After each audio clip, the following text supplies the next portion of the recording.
Hello বন্ধুরা, তোমরা সবাই কেমন আছো? দেখো নিয়ে চলে এসেছি আর একটা নতুন ভিডিও।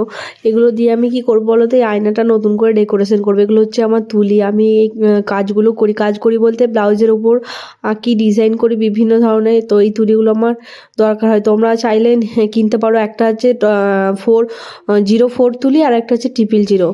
তো বাকি দুটো তুলি যেগুলো দেখলে যেগুলো সরু মুখ ছিল সেইগুলো হচ্ছে গিয়ে বেশি আঁকতে সুবিধা হয়। আর যেগুলো একটু মোটা ওইগুলোতে একটু যখন মোটা মোটা ডিজাইন হয় তখন করি। এগুলো হচ্ছে আমার আঁকা আঁকি জিনিসপত্র, ছোট্ট একটা বক্সের মধ্যে রাখি।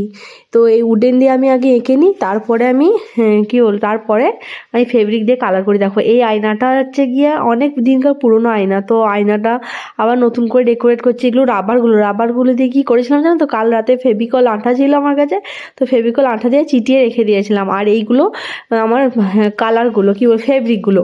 তো দেখো ফেব্রিকগুলো দিয়ে একটা রেড, ইয়েলো আর হচ্ছে গিয়ে পিঙ্ক, এই তিনটে কালার আমি নিয়েছিলাম।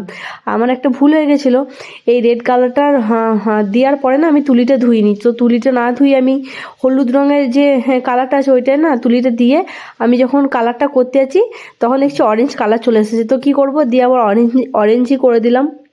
দেখো এখানে যখন দিচ্ছি দেখো অরেঞ্জ চলে এসেছে কালারটা। আমার ভুল, তুলিটা ধুইনি। কারণ তুলি ধুয়ে সবসময় কাজ করি, তুলি না ধুয়ে কাজ করলে না এই কালার ওই কালার একসাথে হয়ে যায়, মিশে যায়, দিয়ে অন্য কালার চলে আসে।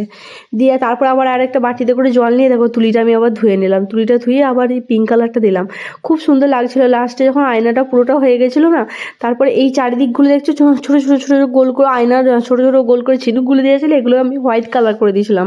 বসে বসে আমি এগুলো করছি আর তোমাদেরকে দেখাচ্ছি। দেখো এগুলো তোমাদের বাড়িতে যদি পুরোনো আয়না থাকে তোমরা এরকমভাবে নতুন করে ডেকোরেট করে নিতে পারো, খুব সুন্দর লাগবে। আয়নাটা তোমার ফেলাও হবে না, অথচ আয়নাটা নতুন করে ডেকোরেশন করবে, দেখতেও ভালো লাগবে। এটা আমার অনেক দিনের পুরোনো আয়না, তো আমি আবার নতুন করে ডেকোরেশন করে নিলাম। খুব সুন্দর লাগছিল। আয়নাটা পুরো আমার একবারে কি বলবো, মানে নষ্ট হয়ে গেছিলো আয়নাটা। আমি আবার ওটাকে আয়নাটার এই কাঁচটাকে পরিষ্কার করে তারপরে আমার এই কালারগুলো ছিল, কালারগুলো দিয়ে পুরো ফেব্রিক কালারগুলো ছিল, তো ওই কালারগুলো দিয়ে আমি আবার কালার করে নিয়েছি নতুন করে।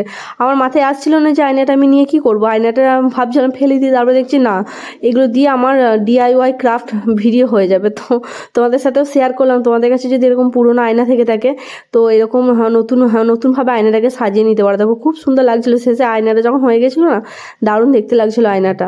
আমি ফার্স্টে ভেবেছিলাম ফেলে দেবো, দেখছি না ফেলে দেবো না, জিনিসটা রেখে দিই, কারণ আমারও কিছু কাজে লেগে বা তোমাদের সাথেও শেয়ার করা হয়ে যাবে যে পুরোনো আয়না দিয়ে নতুনভাবে আবার সাজানো যায় পুরোনো আয়না। তো আমি এদিকে একদিকে তুলিগুলো ধুচ্ছি আর একদিকে কাজ করছি। তুলি ধুচ্ছিলাম আর কাজ করছিলাম, কারণ যাতে একটা রঙের সাথে আরেকটা রঙ মিশে না যায়। খুব সুন্দরভাবে একবার করে দিয়ে দিয়েছি, এত সুন্দর হয়ে গেছিলো না, সে আয়নাটা দারুণ লাগছিলো। এটা আমার একটা মাসি এনে দিয়েছিলো দীঘা থেকে। যখন দীঘা গিয়েছিলো তখন, দীঘাতে বেশিরভাগ দেখেছো এরকম ধরনের আয়না পাওয়া যায়। তো যখন দীঘা গিয়েছিলো আমাকে দীঘা থেকে এনে দিয়েছি। দেখো এই হোয়াইট কালারটা আমি এই পুরোটাতে দিয়ে দিয়েছি, পুরো ওই ঝিনুকগুলোর উপরে গোল করে দিয়ে দিয়েছি। খুব সুন্দর লাগছে না শেষে?